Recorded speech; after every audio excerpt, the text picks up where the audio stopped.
I didn't even have clearance to be in that wing. The northern observation deck is locked at dusk, its windows sealed, its floodlights switched off by the master controls in the archive room. But the night I saw it, I had been restless, packing the hallways like a man whose shadow no longer follows him quite right. I told myself I only wanted fresh air, but there is no air out here that isn't heavy with salt and something older. The Vatican's marine station at Porto Sant'Agata isn't on any public record. You won't find it on tourist maps, and if you sail too close, the patrol boats will intercept you before you see the black silhouette of its towers against the sea. Officially, it's a research facility for maritime history. In reality, its walls hold more classified theological documents than any cathedral archive I've ever worked in. I came here chasing a translation job, faded parchment, waterlogged ledgers, fragments of Latin I thought would earn me the right kind of obscurity. But obscurity has teeth. That night, the corridors felt wrong.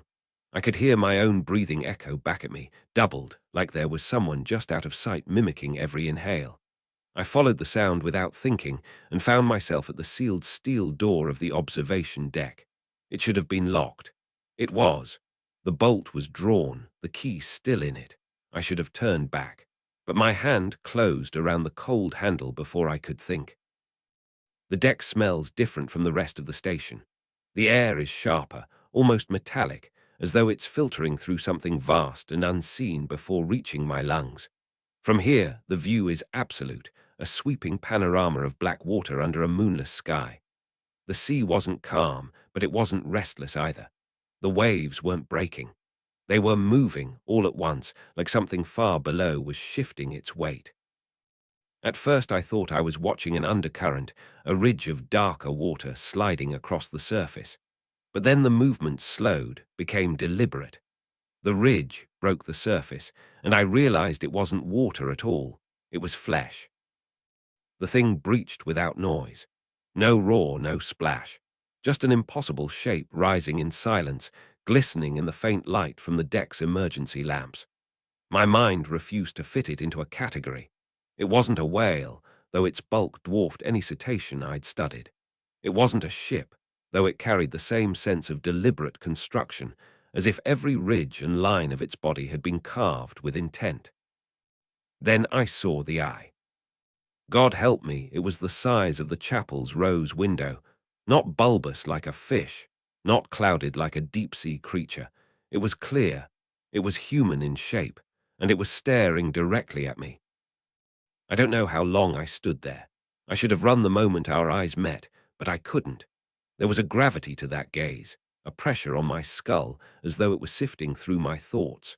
The old Latin phrase speculum animarum came to mind, mirror of souls.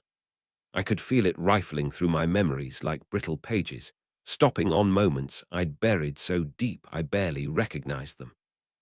When it sank back into the water, it did so without a ripple. The waves resumed their casual dance as if nothing had been there at all.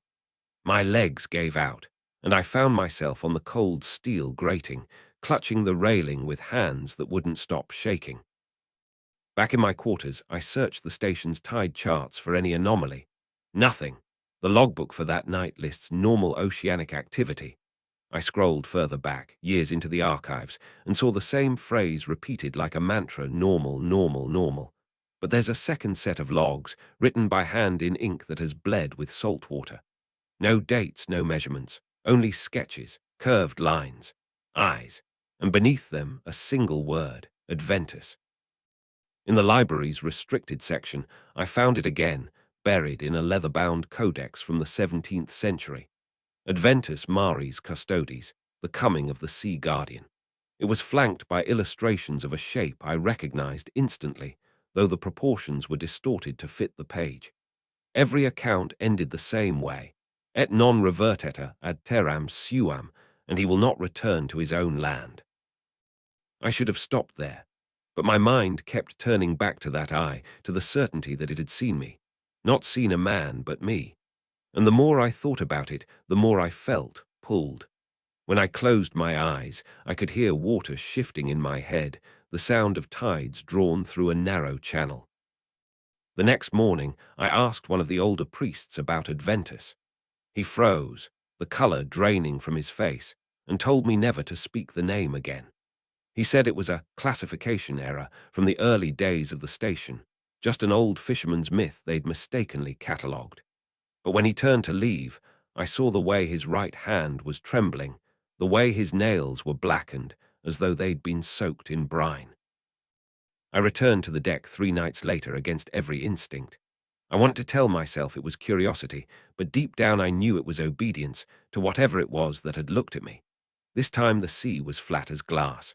I waited for hours, the cold gnawing through my coat, until I thought I'd imagined it all. Then I felt it. Not saw, felt. A weight below the hull of the world pressing upward. My ears popped. The tide receded a few inches, though the moon was high and full. And in the shifting darkness beneath the water, the eye opened again. I think it was closer this time. I should have turned away when I saw it move, but now, when I close my eyes, I think it's still watching, waiting for me to step closer to the rail. I wasn't assigned to the archive below the tide line. I went because sleep refused me, and the walls felt like they were leaning toward the sea. The cabinets down there are stamped with a symbol the church doesn't use in public, and the folders are wrapped like bodies. I found hymns written as tide charts, a list of names, and a memo that suspends one of those names like it's a faulty weapon. My own surname appears on a manifest I never signed. I should have closed the drawer. I should have gone upstairs. Instead, I kept reading, and the room began to sing. Full chapter, 1,200 words. I don't go to the Archivum Prohibitum because I'm brave. I go because my room won't hold me. After the second sighting, the bunk feels pitched toward the sea, as if the station is a tilted chalice, and I'm the dreg sliding to the lip. At 04:03, I stop pretending to sleep, dress by the sick blue of the router lights, and take the key card Father Corvey left on the lectern, the one he pretended not to notice when I placed it back on the leather. The lower stairwell breathes like a throat, cool, salt-wet, carrying a smell of metal and old incense. 3 gates guard the archive, a reader that accepts the card with a reluctant chirp, a brass lock that yields to a monkish key, and a final door that opens when you whisper a prayer into the speaker. Out of reflex, I begin with Gloria Patri, then catch myself and murmur the narrower formula on the placard. Domin, aperi labia. Even locks down here demand the right liturgy. The vault is a geometry of steel cabinets and slow drips, each cabinet stamped with a Cairo threaded through a fish whose ribs are too many. Someone has tried to scratch one emblem off and only managed to carve a halo of scars around it. Tide lines stain the concrete walls halfway up, brown lacework that looks too much like dried blood to be decorative. When I pull a drawer, the smell that rises is the museum's staleness of iodine, mildew, and glue. The folders are wrapped in oilskin and numbered in a code that refuses to admit dates. I choose one, at random, which is to say I choose the first one that lets me pretend later that I didn't mean to. Floodlit photographs slip free, a triangular wake with nothing visible in its apex, a bank of floodlights aimed at black water like parish candles burning at the world's edge, a reel-to-reel recorder sweating with condensation, a priest in a slicker, lips parted as if mid-chant. On the back of one image someone has written in a dry, certain hand, Non catechizandum mare, do not catechize the sea. Beneath the photographs lies a ledger bound in tarred canvas, warped into a grin by damp. The stamped spine claims Acta Maritima Supplementum, but the first spread disagrees. It is not minutes, it is music. Lauds Abyssi, rubricated Cantus Submersionis, the hymn of submersion. The notation is laid out like tide marks, rising and falling in measured intervals. Every fourth stanza erases a word with a bar of deliberate white, as if the name sung there refuses inscription. In the outer margin another hand has written commentary in the merciless calm of a field manual. Nomen primum, ad stellandas undas exteriors, nomen secundum, ad humiliandum mare, nomen tertium, advertentia concedita. The fourth rubric is a blank box ringed by a smaller script, non in air pronunciandum, tantum sub aqua, not to be pronounced in air, only under water. I trace the first capital with a finger and tell myself I'm only studying the ductus of the hand. The paper hums. Paper is not supposed to hum. Yet there is a low note traveling through the table and into my ribs, the same subterranean pedal I felt on the deck when the eye found me and made my thoughts clink like coins in a basin. I should close the book and catalogue what fear feels like. Instead, I whisper the first three names inside my mouth without letting sound escape and feel my breath trying to take their measure. The microfilm cabinet is labeled Index SUPPISSUS in a font that smells like bureaucracy and chloroform. I thread a reel and switch on the reader. Patrol reports flicker past. Sonar spectrograms printed like ecclesiastical illuminations in grey. Photographs of the sea hammered flat by wind until it looks like beaten metal. Tide anomalies penciled in by hands that shake and pretend they don't. Every so often the frames capture something the camera refuses to understand. One still shows the surface thrown into perfect glass. The next shows all texture erased, as if smoothed by a great palm. The next returns to casual chop as if nothing happened. A typed note rides the margin. Litany performed at 03:17. Station stilled for 76 seconds. Emergency bell rang without cause. Tiny salt crystals have bloomed inside the reader's glass like frost. I wipe them with my sleeve and taste the smear on my tongue out of reflex, surprised to find the same metallic sweetness I tasted on the observation deck railing when I pressed my teeth there without meaning to. I try the index search to prove it cannot matter. Vanity and dread make the same gesture on the keyboard. I type my surname. The reel stutters, advances and halts on a manifest whose header has been half burned with very tidy intent. The remaining lines list names in ecclesiastical capitals. Mine sits 2/3 down the page, spelled correctly, followed by my transfer date, my blood type, a stamped designation, CANDIDATUS. Someone has underlined it twice in violet pencil and added a mild little Latin beside it, Idoneus ad iterationem, fit for repetition. A second card is clipped to the edge of the film's sleeve by a rusting paperclip, as if the archivist wanted me to see it. Deck B, assisting cantor, 02 40 03 10 03 40. I tell myself this is a clerical error, the way you tell yourself a shadow in the hall belongs to a coat. Then I remember Corvy's nails, blackened half-moons, as if he'd been digging in salt. Patterns metastasize when you let them. The floodlights, I realize, are not primarily for illumination. They punctuate, striking on downbeats to score the sea. The weighted rosaries hanging from the balcony rail are not pious decorations. They keep a man from floating if he slips. The chapel below the station remains deliberately unblessed, its plaster perpetually patched and never painted, so no final Amen seals a covenant no one wants to admit exists. I should go upstairs and say all of this aloud in the plain language of a frightened clerk. Instead, I keep reading because reading has always been how I make fear feel useful. A memo waits in the side file, wearing the blandest tone in the world. To all clergy assigned to Santa Gata, classes Leviathan IX. It inventories batteries and rain capes, advises against storing candles near solvent, then lowers its voice in the final paragraph.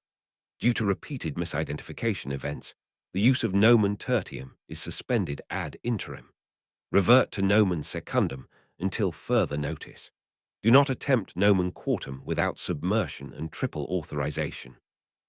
3 signatures follow, each rendered into a black box by a pen that bled like a wound. Beneath them, a stamped motto, non catechizandum mare. The same warning, now official. Teaching the sea to answer means accepting that it learns your name. A sound enters the room like fog, easy to ignore until it is everywhere. A chant unspools from the cabinets, stretched almost past recognition. A choir recorded underwater and played back at the wrong speed. Between the notes, something threads my name into the cadence, elongating the vowels until they turn to tide. I think I'm imagining it until the drawer pull vibrates beneath my fingers in time with the music.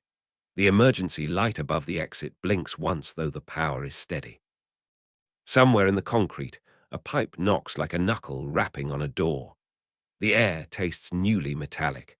I close the ledger without looking at the fourth rubric, and the hum pauses, then resumes, unfazed, as if the room only wanted to see whether I would obey.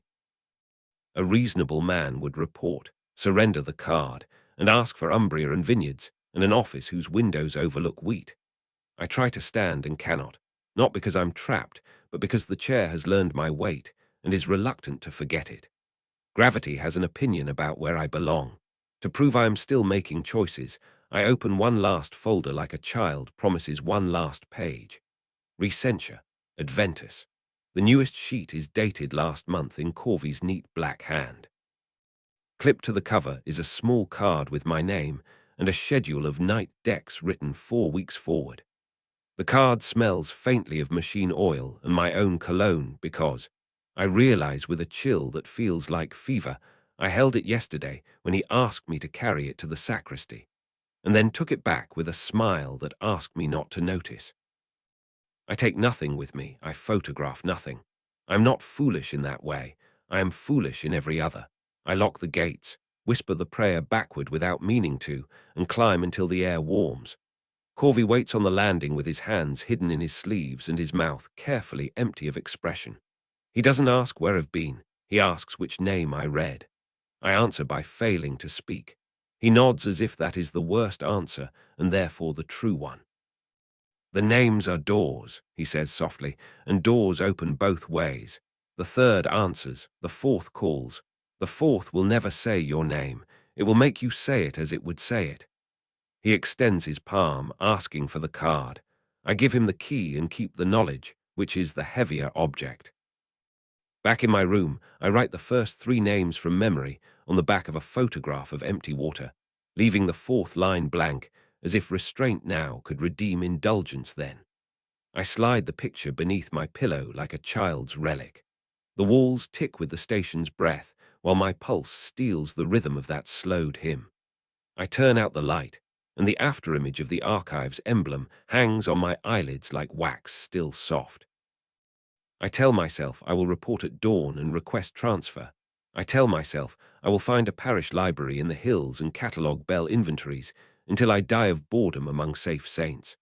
The tide in the pipes answers with a patient, regular hush, like a sleeper turning over and smiling in the dark. I should have stopped when I saw my name on that burned manifest, but I kept reading. And now, when I breathe in, the sea breathes in with me. I don't think I'm reading the files anymore.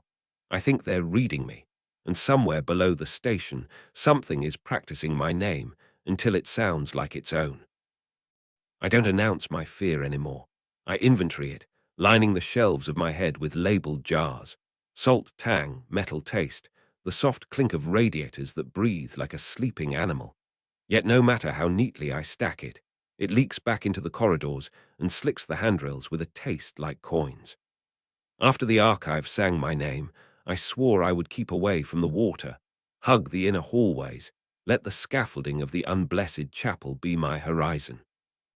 But avoidance is a liturgy I perform badly. Without deciding to, I take the northern stair at dawn and stand behind the glass of the observation deck, palms sweating against my pockets as if my hands might betray me. The horizon is a low bruise, the floodlights asleep, and the sea does not throw waves. It draws patterns, long, slow pulls that slide against the moon's command, as if the tide remembers an older lesson than gravity. I tell myself I will count 5 breaths and leave. On the first, the surface hushes, as if something below listens with me. On the second, a dark band glides counter to the moon's arithmetic. On the third, the deck tilts forward a fraction, encouraging my knees toward the rail. I bully my pulse by namming bolts and counting grates and whispering the Latin of the morning office, yet a different cadence threads my syllables and stretches them thin. To prove there is no correspondence, I pronounce my surname wrong in my head, the way strangers flatten it. Nothing changes. I pronounce it the way my mother did when rain made me disobedient, full of love and rebuke. The water tightens, as a muscle does when touched. I do not want to believe in that pause, so I pretend I didn't feel it and drag my eyes from the surface like a man lifting his hand off a hot stove. I pretend the vibration that finds my wrist through the floodlight housing is wind chewed into notes by rust. I tell myself intent is a story frightened people paste over coincidence. I manage 3 steps back before the hallway claims me.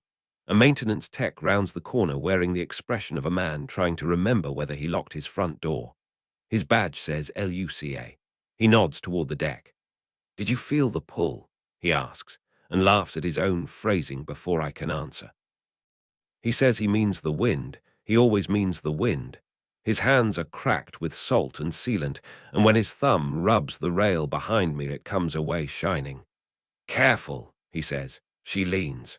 He doesn't point at the station. He points at the sea. I return to the microfilm because superstition is starvation in a room with bread, and I need a fact to bite. The index, SUPPISSUS, accepts the real with a bureaucratic sigh.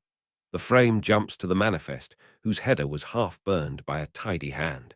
My surname has not corrected itself. It sits with the serene insolence of a truth that will not be moved. CANDIDATUS, underlined twice in a violet pencil that ran when wet.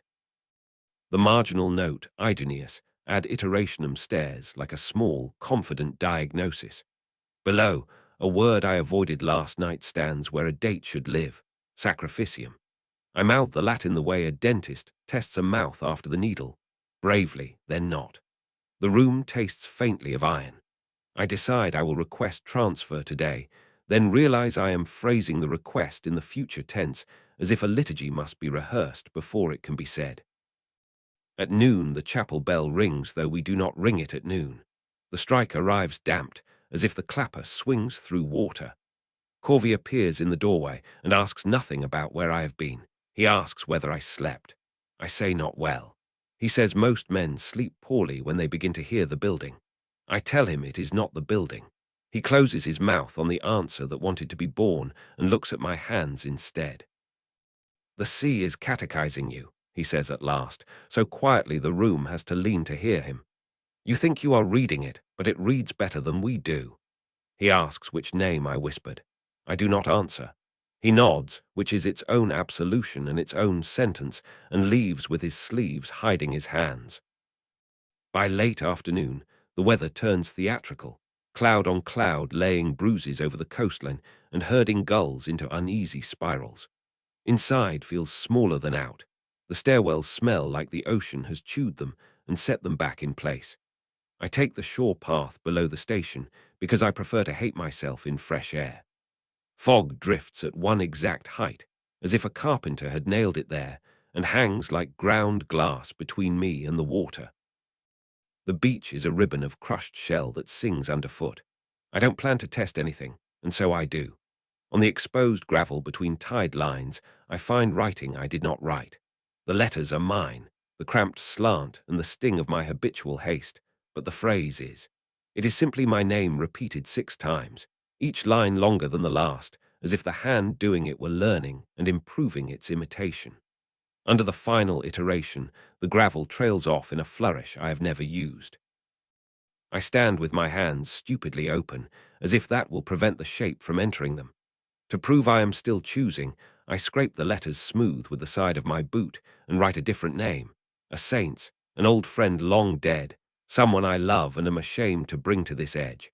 The fog does not tighten. The sea does not pause. The stones accept the word and then become stones again. I whisper the first name from the ledger and feel nothing but heat in my face. I whisper the second and hear the quick gull laughter of my own panic. I stop before the third, because the memo told me not to, and because the archive warned me, and because obedience, like cowardice, sometimes keeps a man breathing. I turn back toward the stairs and feel watched from behind by a patience large enough to be weather. I stop pretending I can decide and take the stair at 02:40 because the manifest said I would. The deck is slick with a dew that is not due. The floodlights keep their Sabbath. The sea lies black and attentive. I stand at the rail and do not look over because looking is a covenant. The water approaches me instead, not up the pilings, not in a wave, but as a pressure that pushes the night toward my shoes. The world seems to hold its breath to be polite. I whisper my name once, without meaning to. Below, something repeats it, not in sound but in shape, a contour rising and subsiding, a long dark lid that lifts and lowers while the surface remains unbroken. It is the pronunciation of me as the sea would say it. I feel the word take hold like a hook behind my breastbone and draw, not seaward, but inward, approving my existence the way a reader approves a familiar line. I understand then that recognition is not mercy. It is appetite. I should have stopped when I felt the water pause, but I kept listening, and now the sea knows how to say me better than I do. The Vatican lab on the East Wing doesn't smell like the rest of the station. Most rooms here breathe salt and rust, but that one is heavy with dust and real grease, a scent so old it feels borrowed from another century. I've walked past its locked display cases 100 times, cases filled with cracked diving masks, charts printed on fabric instead of paper, and a reel-to-reel recorder the size of a tabernacle. A brass plaque beneath it reads Magnetophona Maritima, Classis IX, Vox Custodes, Voice of the Guardian. It's the kind of name you file away as a curiosity and never use aloud. The first time I saw it spinning, I told myself it had to be a trick of the light, reflections from the storm lamps bouncing in just the wrong way. But last night, when the hallway was dark and the lock should have been bolted, the reel was moving. Slow, steady, threading itself like a heartbeat. I don't remember turning the handle to the glass case, but it swung open under my hand without a single creak, as if it had been waiting. I know what old tape should sound like, thin, crackling, eaten by its own years. This was different. It was wet.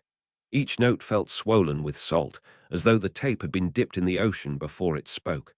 A choir was in there, but the voices weren't truly singing. They were breathing together, in perfect rhythm, exhaling vowels that never quite became words. Underneath, there was a bass sound so low it made the enamel in my teeth ache. I thought I was imagining my name in it. People hear what they expect to hear. But then the choir shifted, and I felt the syllables roll over me, each one drawn out until it no longer belonged to any human language. My name was there, yes, but spoken like it was part of a prayer, not addressed to me, addressed through me. The red record light wasn't on. This wasn't something captured now, this was something playing back. I reached for the stop switch, but the moment my finger touched it, the bass note surged, and the room's air went thick. The shadows from the lab shelves stretched toward me, not swaying but crawling. I glanced to the window, desperate for a distraction, and froze. The sea outside was frozen. Not calm, frozen. No wave, no ripple, no foam, not even the wind dared touch it. A pane of black glass under a blacker sky. I've read once, in a classified incident log, about a maritime stilling during a litany gone wrong. The entry said the water could remain motionless for up to 90 seconds. That was a lie. I know because I counted. 204 seconds passed before the smallest quiver moved the surface, and in those 200 seconds, the reel-to-reel spoke a line in a language I can't find in any dictionary. Something about the way it was said made my tongue feel swollen. My mouth tried to form the same sounds, my jaw moving like a reflex, even as I fought to keep my lips shut. It wasn't mimicry, it was participation. When the reel stopped, it did so without slowing down. The spools simply halted mid-turn, the tape stretched between them like a held breath. I replaced the glass and stepped back, my knees shivering in a way my mind refused to name as fear. I wanted to walk away, but my eyes dropped to the floor and saw wet footprints leading away from the case. They weren't mine. I followed them before I could tell myself not to. They trailed into the hall, turning right toward the service stair that descends to the unblessed chapel. At the landing, the prints stopped. Not faded, not smeared, stopped as though the owner had stepped into the air. I stayed there far too long, staring at the final print. Then I heard it, the faint whir of the reel again from 2 floors above, where I had just left it. The sound was fainter now, but sharper, the choir's cadence quickening as if whatever was in there had been waiting for me to notice. I climbed back up, 2 steps at a time, but when I reached the lab, the glass was shut and the reel was still. No condensation, no hum, just my own reflection in the glass, pale and drawn, my breath fogging the surface. On impulse, I lifted the plaque from its screws. There was an inscription scratched into the metal's underside. Non audias totum. Do not listen to it all. The edges of the words were rough, like they'd been cut in a hurry. I replaced the plaque, locked the case, and left. Back in my quarters, I found salt crystals on my fingertips. I hadn't touched the water. I washed them away, but my hands still smelled faintly metallic. Lying in bed, I could hear the ocean again, not outside, but from the vents. Slow, deliberate breathing, in perfect rhythm, just like the choir. I should have walked past that spinning reel, but I listened, and now I think the sea is teaching me to breathe the way it does. I never liked the tide chart room. It's too quiet, too clean, its air stripped of the rust and brine scent the rest of the station carries. The walls are lined with framed plots of peaks and troughs, each one drawn by a plotting arm that jerks in tiny fits. When the pen runs dry, it isn't replaced immediately. They let the gap stand, a scar in the data. I used to think the gaps were mechanical errors. Then Corvey closed the door behind us and laid 3 of the charts side by side. I'd been in his office only once before, and the first thing I noticed was the absence of a crucifix. In its place, over the desk, hung an oil painting of the sea from a height, waves like glass, the shadows beneath them too sharp to be natural. These, he said, tapping the first chart, are not forecasts, they are liturgy. The graphs looked normal enough, standard semi-diurnal tides, the rise and fall marked in a fine blue line. But as his finger traced the arc of each swell, I noticed the spacing. Between the crests, there was a pause. Between the pauses, a return that came too soon or too late. Corvey began to hum. At first, I thought it was just to demonstrate the rhythm. But as he moved from chart to chart, the pitch shifted, and the hum grew into a kind of chant, low, resonant, repeating in 3-note measures. The hair on my arms rose, not because it was beautiful, but because it was familiar. I'd heard it before in the archive, under the notation Lauds Abyssi, the hymn of submersion. I'd read the words, felt the forbidden syllables on my lips, but here, with the cadence laid bare, I realized the charts weren't documenting tides. They were instructions for creating them. You understand, Corvey said, still humming, why the church hides this. It is one thing to read the name. It is another to let the name read you back. I told him I didn't understand, but the lie stuck in my teeth. Of course I understood. I understood it the same way I understood the reel-to-reel's breathing, the frozen sea, and the way my name fit too neatly in the mouth of the deep. The tide could be made to answer. Corvey rolled the charts and tied them with red twine. He placed them in my hands. Burn them before you're tempted, he said. They work both ways. Call and it may come, but once it comes it will call you. I promised him I would burn them. I promised with the flat voice of a man who is already lying. That night I spread them on my desk.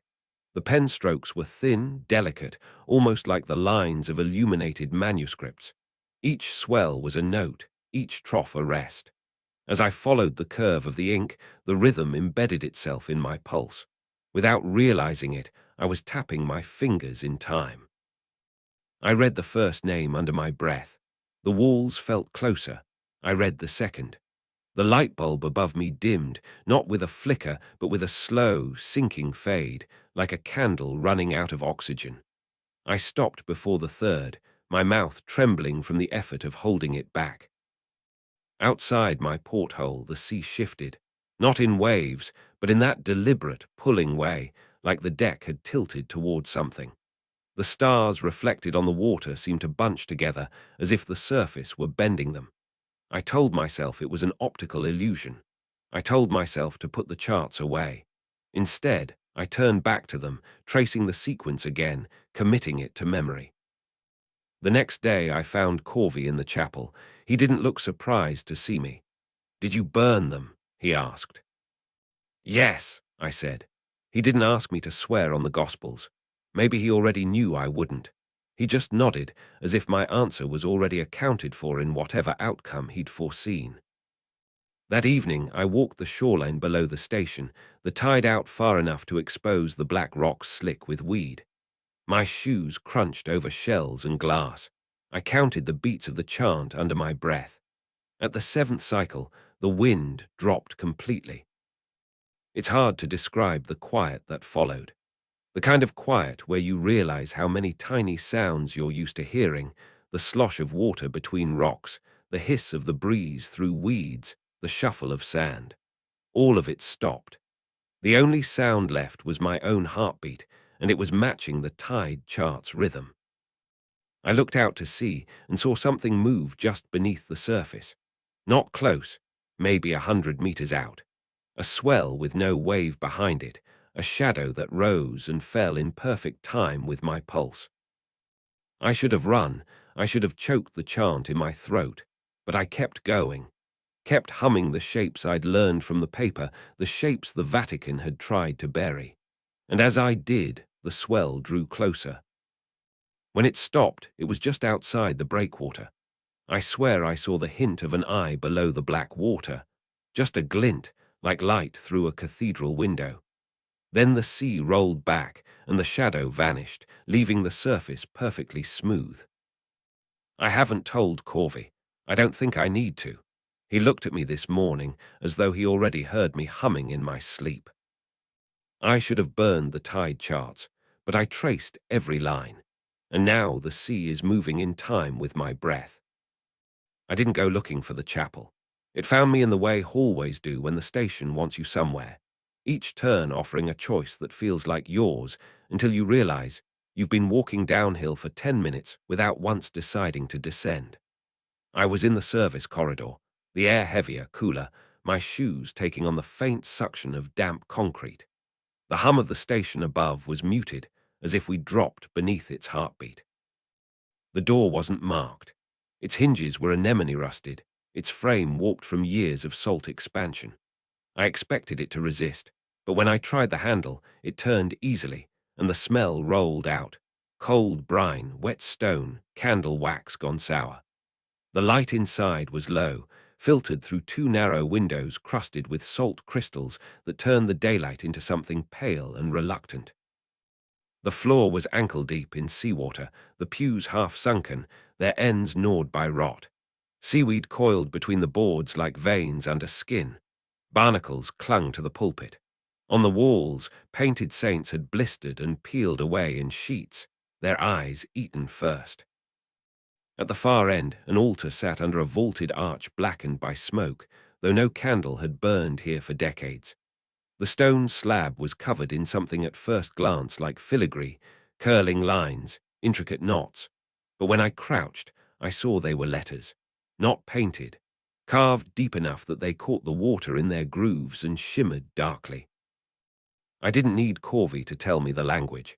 It was the same as the hymn of submersion, the same as the tide charts when read as notation. I traced one with a fingertip. The edge was sharp, almost new, as if it had been cut yesterday. The words were arranged not left to right, but in a spiral, curling inward toward the center of the altar. No breath could read them without moving in close, following the pattern until the last syllable was spoken nose to stone. The outer ring matched the first name. The second, closer in. The third I had never spoken aloud, but here it was, carved like it belonged to everyone who dared kneel in this water.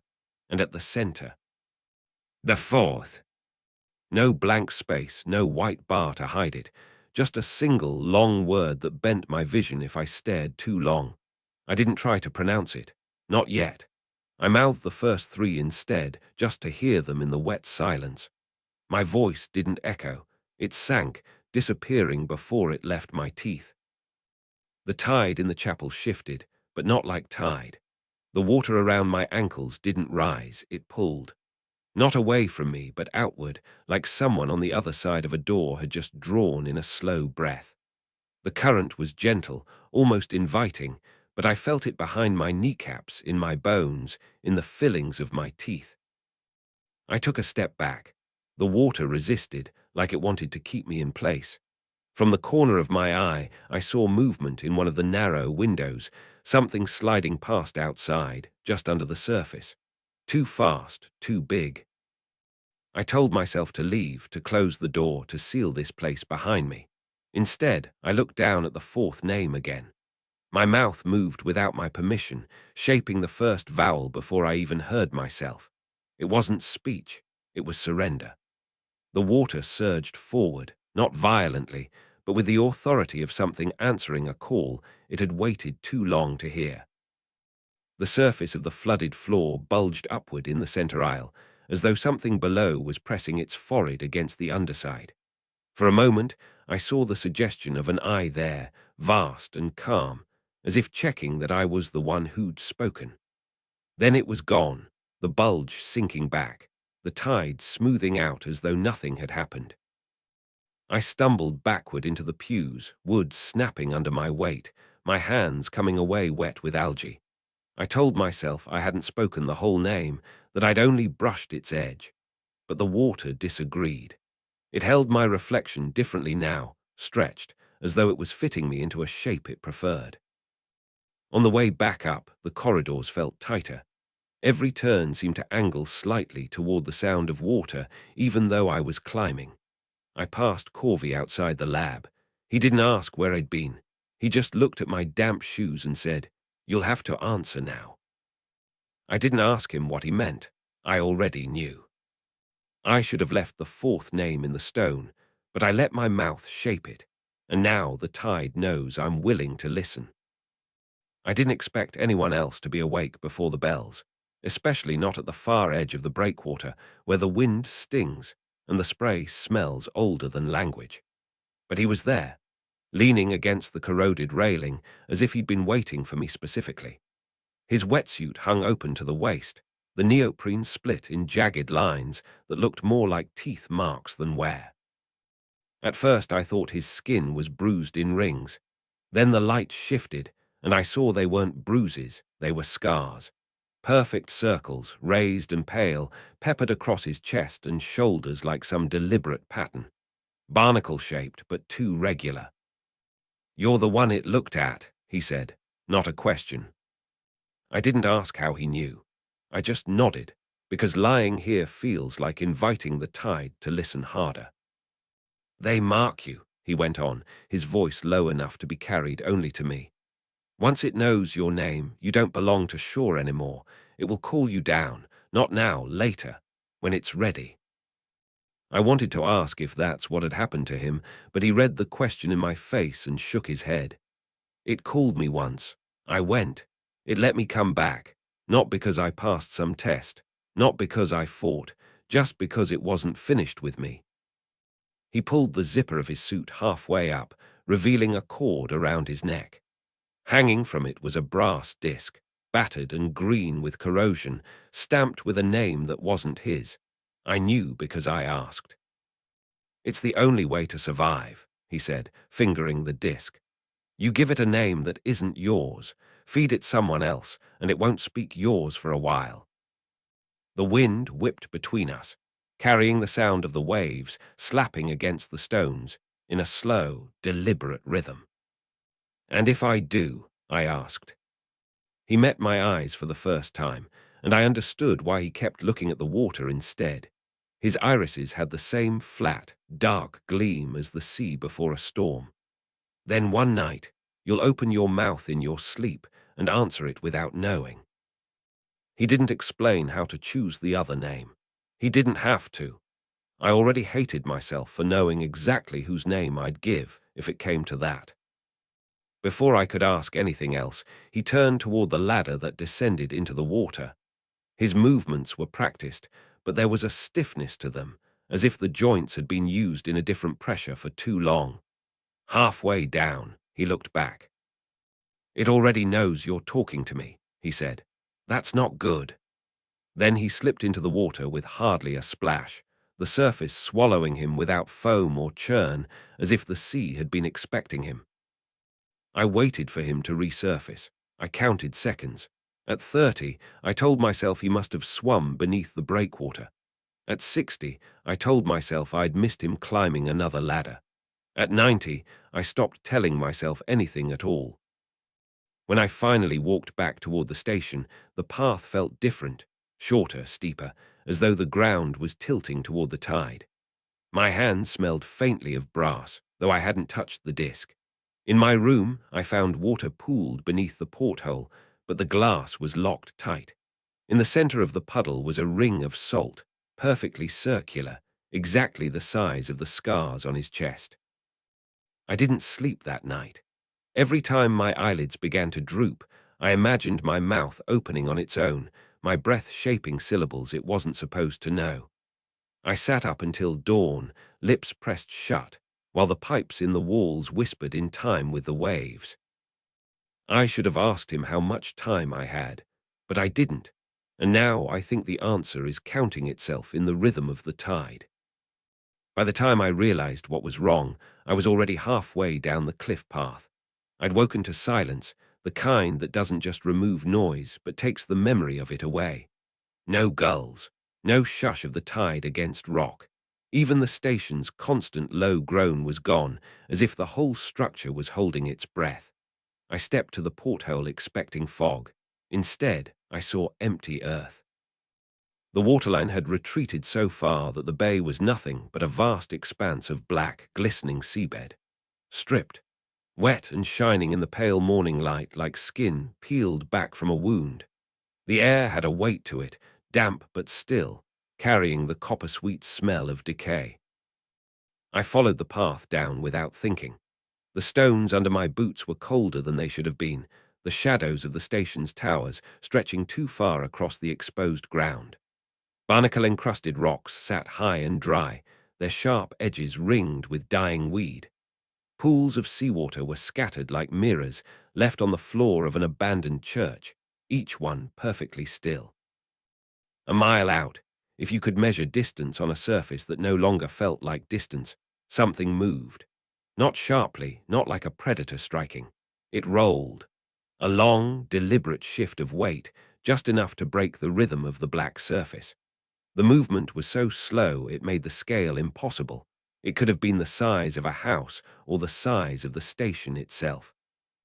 I should have gone inland up the path, back to the safety of concrete and steel. But the air wasn't empty anymore. It carried something, faint, low, the hum I'd heard in the archive and in the tide charts. A pulse of sound that barely qualified as sound. The more I listened, the more it took shape. The first name, elongated into a note that seemed to come from below my feet. I stepped forward, and again. The seabed under me gave slightly, like walking on muscle. My boots left no prints. Every few yards I passed a stranded fish, but none of them were dead. Their gills opened and closed slowly, as if they were still underwater. One blinked at me. Halfway to where the movement had been, I saw them, marks. Not random, not natural. Perfect spirals carved into the wet earth, large enough that I could stand in the center with my arms spread. They weren't just etched. They were pressed down, as if something had coiled there, heavy enough to leave the memory of its body in the land. The prayer in the air deepened, growing into the second name. The sound was inside my bones now, vibrating the bridge of my nose, the hinges of my jaw. I tasted metal. My heartbeat matched it, not by accident but by command. Ahead, the black expanse broke into ridges, long and symmetrical, rising from the seabed like ribs. I knew, without wanting to know, that they were not rock formations. The arc of each ridge curved toward a point where the black surface bulged upward, just enough to catch the weak sunlight. I stopped. The third name hadn't been spoken yet, but the air was thick with the shape of it, the way a room feels when someone is about to say your name and hasn't. My legs ached with the urge to move closer. The wind, or what should have been wind, was gone entirely now, replaced by a slow pressure that pulled at my clothes and hair as though the horizon itself were breathing in. Something else moved at the edge of my vision. I turned and saw, scattered across the seabed, others, figures. At first I thought they were debris from the receded water, upright pieces of driftwood or poles. But then one shifted slightly, head tilting in the same direction I faced. They were human shapes, motionless, staring at the same point on the horizon. The stillness of their posture was worse than if they'd been moving. I took one step back. Every figure's head turned toward me in unison. None of them moved closer. They just stood, watching, as the pressure in the air increased and the bulge in the distance began to rise. The top of it broke the surface. Not water, not exactly. It was flesh the color of stormlight, wet and patterned with symbols I recognized from the altar stone. Lines and spirals that glowed faintly in the weak sun, as if lit from inside. And then I saw the curve of the eye, massive and unblinking, turning to find me across the exposed miles. The third name rang out, not spoken aloud by any throat I could see, but filling the air so completely that my own mouth began to form it without thought. I clamped my jaw shut, my teeth grinding under the force of the urge to speak. The figures on the seabed opened their mouths. The pull was almost physical now, a hook in the center of my chest drawing me forward. I don't remember turning back toward the path, only the jolt of my feet hitting stone instead of black silt, the sight of the station's shadow stretching over me. The hum followed me up the path, quieter now but steady, the sound of a promise being kept. By the time I reached the top, the sea had not returned. The black expanse still stretched out to the horizon, the bulge in the distance lowered but not gone. The prayer lingered in the air like the smell of smoke after a fire. I should have run the moment I saw the seabed, but I kept walking, and now I think the ocean has stepped back only to give itself room to take me whole.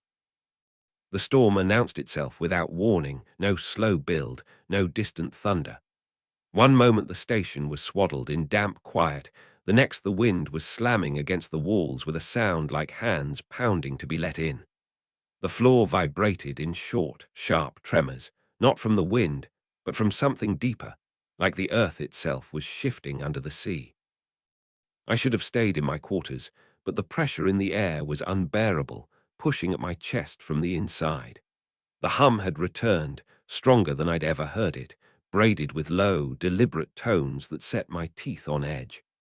I followed it like a moth follows heat, knowing exactly where I'd end up, the northern observation deck. When I reached it, the glass was already shivering under the wind. Beyond it, the sea was a chaos of black water and white surge, waves crashing in broken patterns as though something underneath was shouldering them aside. Lightning flared across the horizon, and for a moment I thought I saw the curve of something vast just beneath the surface. The second flash erased all doubt. It rose, not leaping from the water, but ascending as though the ocean were merely its shroud. First, the ridges, long arcs of flesh that caught the lightning in slick gleams.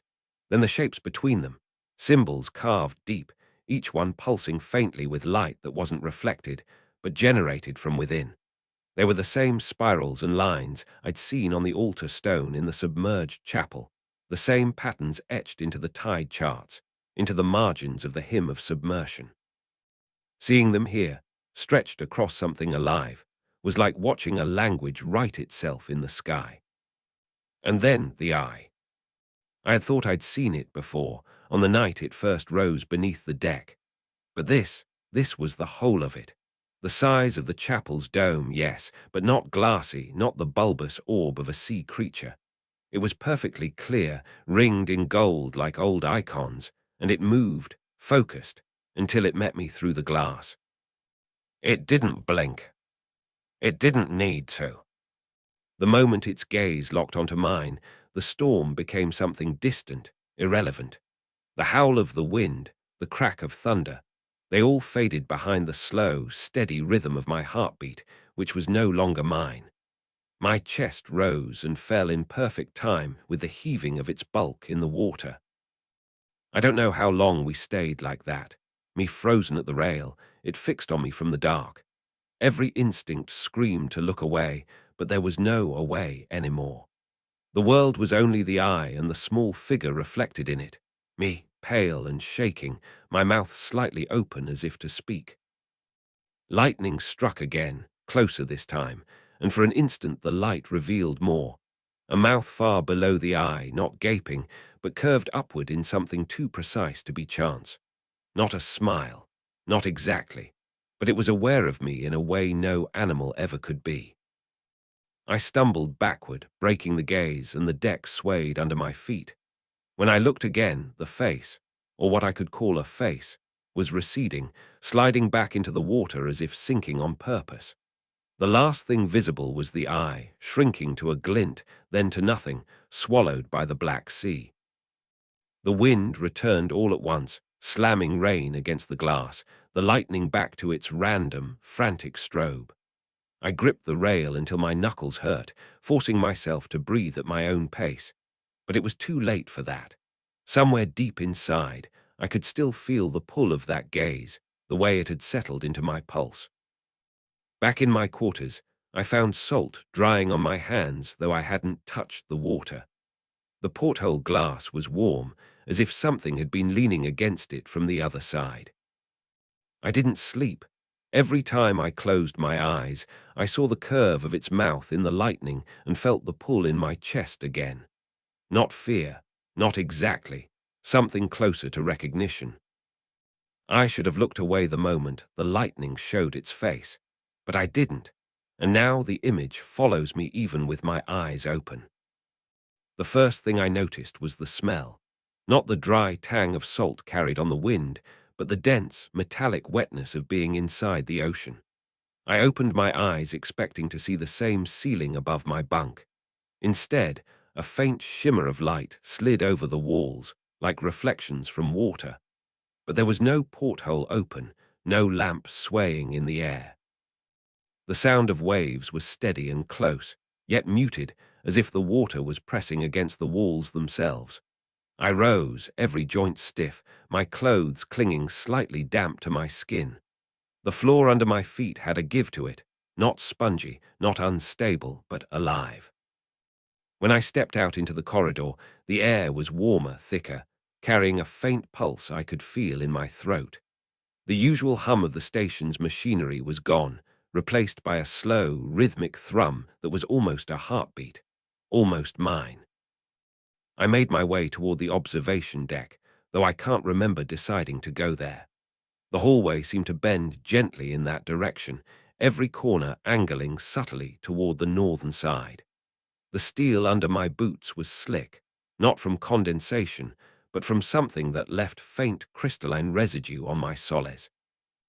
The deck's glass was fogged over, but not from temperature change. The fog swirled as I approached, parting just enough to show me the horizon, or what should have been the horizon. There was no line anymore. The sky and sea were the same color, the same texture, seamlessly joined in an endless expanse.